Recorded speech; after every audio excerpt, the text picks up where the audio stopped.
আমরা মনে করেছিলাম যে নির্বাচন পরবর্তী রাজনীতিতে এই যে বিরোধী দল দমন, বল প্রয়োগ করে দমনের যে সংস্কৃতি, সেটার পরিবর্তন ঘটবে।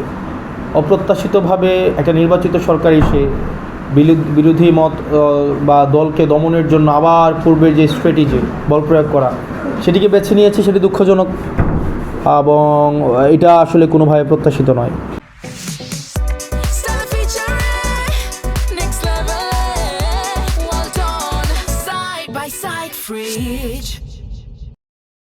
আপনার গণতান্ত্রিক রাজনৈতিক বিরোধিতা প্রত্যেকেই করতে পারে, কিন্তু এইভাবে দমন করা, আপনারা হবিগঞ্জে দেখেছেন কিভাবে পুলিশ দিয়ে কিভাবে কর্মসূচিতে বাধা দেওয়া হয়েছে। সেখানে আমাদের নেতাকর্মীদের গাড়ি একাধিকবার ভাঙা হয়েছে। সেগুলো অপ্রত্যাশিত এবং এইগুলো হচ্ছে পলিটিক্যাল ডিসক্রেডিট হিসাবে এই বিএনপির জন্য বিবেচিত হবে।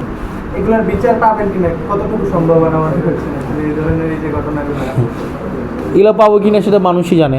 আমরা তো আসলে পলিটিক্যাল ডিসক্রেডিট মানুষই হচ্ছে এটার মূল্যায়ন করবে, জনগণই এটার মূল্যায়ন করবে।